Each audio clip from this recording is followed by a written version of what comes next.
Good morning student, my self Manoj Chautiya from Raghunath Vidyalaya Ratangarh. आज हम एक नई इकाई प्रारंभ कर रहे हैं। ठीक है, इकाई का नाम है पादप कार्यकी, प्लांट फिजियोलॉजी। पादप कार्यकी यानी पादपों के अंतर्गत कार्य किस प्रकार से होते हैं। दो चैप्टर जो अपन ने पढ़े हैं, कौन कौन से, एक पुष्पीय पादपों की अकारिकी और उसके बाद में हमने पढ़ा था पुष्पीय पादपों की शारीरिकी। ठीक है, तो अब आज हम शुरू कर रहे हैं क्या, पादप कार्यकी। पादप कार्यकी, कार्यकी अंग्रेजी में कहते हैं फिजियोलॉजी। ठीक है, कार्यकी का अर्थ है कार्य किस प्रकार से करते हैं, यानी जो भी हम जैसे अगर अपन मनुष्य की बात करें, अपनी बात करें, पाचन किस प्रकार से होता है, श्वसन किस प्रकार से होता है, तो कोई भी क्रिया जो है वो किस प्रकार से होती है उसका अध्ययन किसके अंतर्गत किया जाता है, कार्य की। और हम बात कर रहे हैं पादपों की, तो वो क्या हो जाएगा, पादप कार्य की। और इसमें अपना पहला चैप्टर अपन प्रारंभ कर रहे हैं, पौधों में परिवहन, ट्रांसपोर्टेशन इन प्लांट। आपको आश्चर्य होगा कि हम देखते हैं एक पौधा है अपने पास दूब या घास, ठीक है, और एक पौधा है यूकेलिप्टस, लगभग 100 मीटर ऊंचा सिकोय। ठीक है, तो इन सब पादपों में जल का, खनिज लवणों का, और अपन जानते हैं पत्ती, अपन पढ़ चुके, पत्ती क्या करती है, पादपों में भोजन बनाने का कार्य करती है। तो पत्ती से वो बना हुआ भोजन पादप के सभी अंगों में किस प्रकार प्रवाहित होता है। तो अगर हम देखें दूब जैसे पादपों में छोटे पादप हैं, उनमें पत्तियों तक आसानी से पानी पहुंच सकता है, लेकिन जो बड़े बड़े 100 मीटर ऊंचे पौधे हैं उनमें किस प्रकार से जल का परिवहन होता है। तो समस्त पादपों में, यानी सजीव की अगर बात करें तो सजीव दो प्रकार के, पादप और जंतु। तो समस्त जंतुओं में जिस प्रकार से एक ही प्रकार की क्रिया होती है, उसी प्रकार समस्त पादपों में भी एक ही प्रकार की क्रिया होगी, अर्थात दूब में भी उसी प्रकार जल का परिवहन होगा जिस प्रकार यूकेलिप्टस में, और एक ही दिशा में परिवहन होता है। अब देखिए जल की अगर अपन बात करें तो जल जो है वो जड़ों के द्वारा अवशोषित किया जाता है, या यो माने कि जड़ों के ऊपर जो अपन ने आंतरिक संरचना पढ़ी थी जड़ की, उसके अंतर्गत अपन ने देखा था कि जो एक कोशिकीय मूल रोम है, जड़ों पर एक कोशिकीय मूल रोम पाए जाते हैं, और वो मूल रोम क्या करते हैं, जल अवशोषण का कार्य करते हैं। और वह जल जड़ों के जाइलम तक पहुंचता है जिसे जल अवशोषण कहते हैं, और उसके पश्चात जड़ों के जाइलम से, तने के जाइलम से होता हुआ वो पत्ती के जाइलम तक पहुंचता है, जिसे हम यूं कह सकते हैं कि जड़ों के जाइलम से पर्ण के जाइलम तक जल के पहुंचने की जो क्रिया है उसे हम परिवहन कह सकते हैं। ठीक है, तो मूल रोम के द्वारा जड़ों के जाइलम तक जल का पहुंचना क्या कहलाता है, जल अवशोषण कहलाता है। और जड़ों के जाइलम से लेकर पत्ती के जाइलम तक जल के पहुंचने की जो क्रिया है उसको हम क्या कह देंगे, परिवहन कह देंगे। तो अब इस परिवहन के अंतर्गत, और वही अपना टॉपिक है पौधों में परिवहन, तो ये तो हो गया जल का प्रवाह। और जल का प्रवाह क्या हुआ, एक दिशीय प्रवाह होता है। उसके पश्चात पत्तियां क्या करती है, पत्तियां भोजन बनाने का कार्य करती है, और वह भोजन पौधों के समस्त भागों तक पहुंचाने की क्रिया की जाती है। और यह क्रिया सभी दिशाओं में संपन्न होती है, क्योंकि कार्य करने के लिए ऊर्जा की आवश्यकता होती है, और पादप के भी समस्त अंग कार्य करते हैं। तो यह पत्तियों द्वारा बना हुआ भोजन, उसका जो परिवहन है वो किस प्रकार से होता है, बहुदिशीय परिवहन होता है, और इसे हम स्थानांतरण भी कह सकते हैं। तो इस परिवहन के अंतर्गत क्या होगा, बहुत सारी क्रियाएं होंगी। इन क्रियाओं को जो यूं कह सकते हैं एक प्रकार से जो फिजिकल क्रियाएं होती है उनका अध्ययन आज हम करने जा रहे हैं। तो सबसे पहले देखिए आप, सबसे पहले तो क्या होगा, एक शब्द है अपने पास, ये सारे के सारे जो शब्द हैं वो अपन फिजिकल रूप से, भौतिक रूप से पढ़ रहे हैं, या यूं कह सकते हैं ये एक प्रकार की भौतिक क्रियाएं भी है। सबसे पहले देखिए पारगम्यता, पारगम्यता, परमेबिलिटी। पारगम्यता क्या होती है कि किसी भी झिल्ली या भित्ति या कोई भी जो बाधा है उसके आर पार अणुओं का या किसी भी पदार्थ का जाना पारगम्यता कहलाता है। पारगम्यता को हम झिल्ली या संरचना के आधार पे 4 भागों में विभाजित कर सकते हैं। सबसे पहला अपारगम्य, अपारगम्य यानी वह झिल्ली या वह भित्ति जिसके दोनों ओर न तो उसके अंदर से पदार्थ बाहर जा सकते हैं और न ही उसके बाहर से अंदर आ सकते हैं। उदाहरण क्या है अपने पास? उदाहरण है क्यूटिकल। अपन देखते हैं जो जीरोफाइट्स प्लांट होते हैं, मरुद्भिद पादप होते हैं, उन मरुद्भिद पादपों के अंतर्गत अतिरिक्त वाष्पोत्सर्जन को रोकने के लिए बाह्य त्वचा, जो अपन ने उत्तक वाले पार्ट में पढ़ा था, बाह्य त्वचा क्या है? सबसे बाहरी परत है। बाह्य त्वचा के बाहर की ओर एक और झिल्ली पाई जाती है या एक और परत पाई जाती है जिसको अपन क्या कहते हैं? क्यूटिकल या उपत्वचा। यह उपत्वचा अपने अंदर से किसी भी पदार्थ को बाहर नहीं जाने देती और किसी भी पदार्थ को अंदर प्रवेश नहीं करने देती, इसलिए हम उसको कह सकते हैं अपारगम्य प्रकार की होती है। जैसे मोम की एक लेयर, ठीक है, मोम की लेयर के अंदर से भी कोई पदार्थ बाहर नहीं जा सकता और बाहर से भी कोई अंदर नहीं आ जा सकता, अपारगम्य। दूसरा अपन बात करें पारगम्य। देखिए इन सबों को समझने के लिए एक चीज और भी अपन कर सकते हैं, क्या? विलयन। विलयन किसे कहते हैं? तो विलयन क्या होता है? विलायक, विलायक प्लस विलय, विलायक प्लस विलय, ठीक है। जल आप लोग जानते हैं एक सार्वत्रिक विलायक है, यूनिवर्सल सॉल्वेंट है, जिसमें कुछ भी घुला जा सकता है। ज्यादातर अधिकतर पदार्थ जो है जल में घुल जाते हैं और जो जल में नहीं घुलते उन्हें हम कार्बनिक विलायकों में घोलते हैं। तो यहां हम बात कर रहे हैं सजीवता की और पादपों की।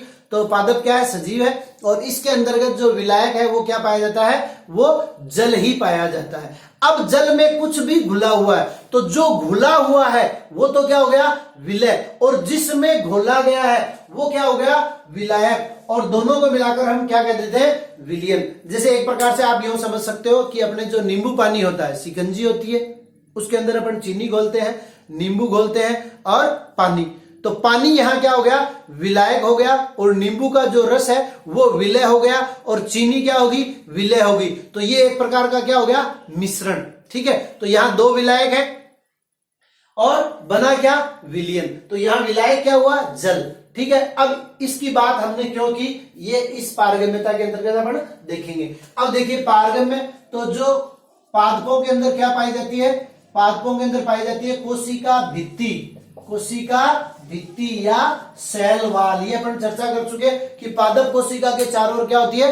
कोशिका भित्ति पाई जाती है, और जंतु कोशिका के चारों ओर कोशिका भित्ति उपस्थित नहीं होती है।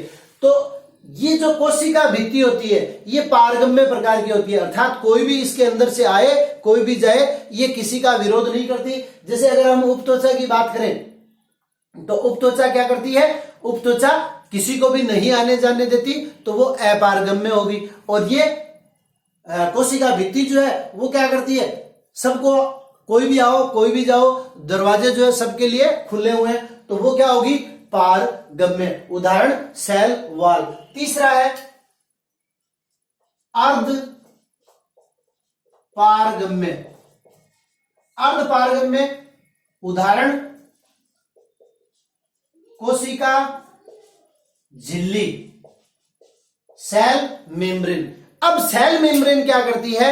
सेल मेम्ब्रेन विलायक के कणों यानी जो सॉल्वेंट है उनको तो आर पार जाने देती है, लेकिन विलय के कणों को नहीं जाने देती। विलय के जो कण हैं वो कोशिका झिल्ली को पार नहीं कर पाते हैं, ठीक है। तो ये क्या होगी? अर्ध पारगम्य, अर्थात विलायक के कण तो आर पार जा रहे हैं लेकिन विलय के कण आर पार नहीं जा रहे, उसे हम क्या कहते हैं? अर्ध पारगम्य। उसके बाद में एक नया टर्म आया, चयनात्मक पारगम्य। चयनात्मक पारगम्य, और इसका उदाहरण भी क्या है? कोशिका झिल्ली।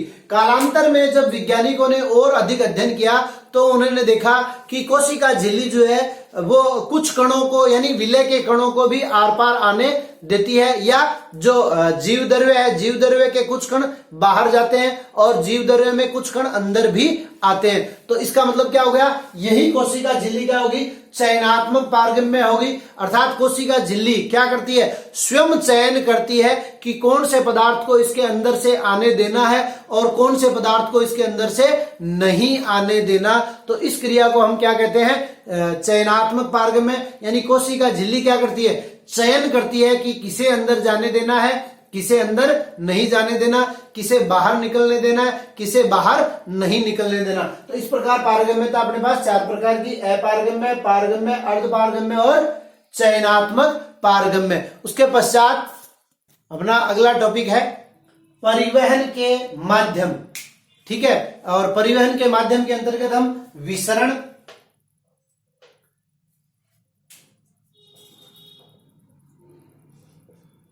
परासरण, जल विभव, जीव द्रव्य कुंचन और अंतःशोषण, इतनी क्रियाओं को हम परिवहन के माध्यम के अंतर्गत पढ़ेंगे। आज मैं आपको इन 5 की परिभाषा बता रहा हूं और कल से हम डिटेल में पढ़ेंगे।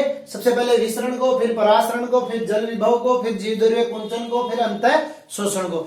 तो सबसे पहले विसरण किसे कहते हैं, देखिए सीधी सरल सी साधारण सी परिभाषा है, आप लोगों को एक बार बताने से याद हो जाएगी। विसरण किसे कहते हैं, सांद्रता। अब देखिए इन शब्दों को समझने से पहले अपन बात कर लेते हैं थोड़ी सी सांद्रता की। सांद्रता किसे कहते हैं, ठीक है, सांद्रता किसे कहते हैं, किसी भी विलयन में, किसी भी विलयन में उपस्थित विलय की मात्रा, किसी भी विलयन में उपस्थित विलय की मात्रा को हम क्या कहते हैं, सांद्रता कहते हैं। देखिए अपने पास 2 गिलास पानी है, ठीक है, 2 गिलास क्या है, मैंने कहा 2 गिलास जल है, ठीक है। 2 गिलास जल की अगर अपन बात करें, एक को अपन नाम दे दे ए और एक को नाम दे दे बी।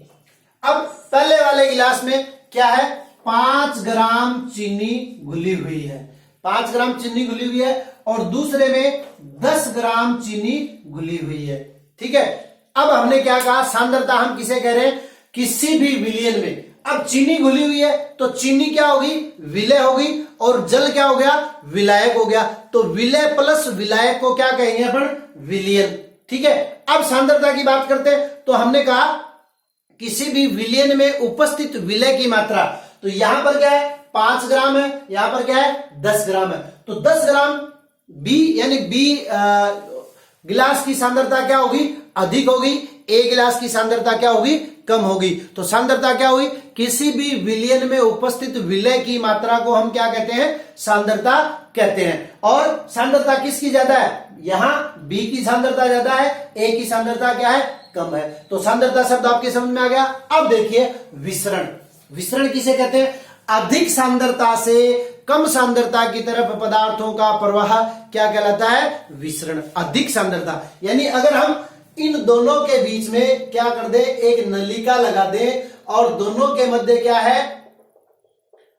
दोनों का जो लेवल है यानी दाब की अगर बात करें तो दोनों का लेवल क्या है, समान है। तो क्या होगा, इसके जो अणु हैं, इसके अणु क्या करेंगे, बी वाले के अणु ए की तरफ गति करेंगे, और इसको हम क्या कहेंगे, विसरण। या दूसरा उदाहरण आप लोग समझ सकते हैं, एक गिलास अपने पास जल है और जल में हम 1 बूंद स्याही की डालते हैं, वो स्याही की बूंद जहां डाली वहां उसकी सांद्रता क्या है, अधिक है, और गिलास के पैंदे में क्या है, उसकी सांद्रता कम है। तो वो स्याही की बूंद पूरे के पूरे गिलास में फैल जाएगी। या आप दूध की 1 बूंद 1 गिलास पानी में डाल दीजिए, वो एक जगह स्थिर नहीं रहेगी बल्कि पूरे के पूरे गिलास में फैल जाएगी। तो इस क्रिया को हम क्या कहते हैं, विसरण। अधिक सांद्रता से कम सांद्रता की तरफ पदार्थों का प्रवाह क्या कहलाता है, विसरण कहलाता है। अब देखिए दूसरा है परासरण। तो विसरण का उल्टा कर दीजिए और बीच में एक झिल्ली लगानी पड़ेगी अपने को, जिसको अपन कहते हैं अर्ध पारगम्य झिल्ली। अर्ध पारगम्य झिल्ली, यहां अगर हम एक अर्ध पारगम्य झिल्ली लगा दें, ठीक है, तो क्या होगा, पदार्थ जो है वो इधर से इधर बहने लगेंगे, ठीक है, अर्ध पारगम्य झिल्ली लगाते ही। तो हम यूं कह सकते हैं, इसकी उल्टी परिभाषा क्या हो जाएगी कि निम्न सांद्रता से उच्च सांद्रता की तरफ पदार्थों का प्रवाह जब अर्ध पारगम्य झिल्ली के द्वारा होता है, निम्न सांद्रता से उच्च सांद्रता की तरफ पदार्थों का प्रवाह जब अर्ध पारगम्य झिल्ली से होता है तो उसे हम क्या कहते हैं, परासरण।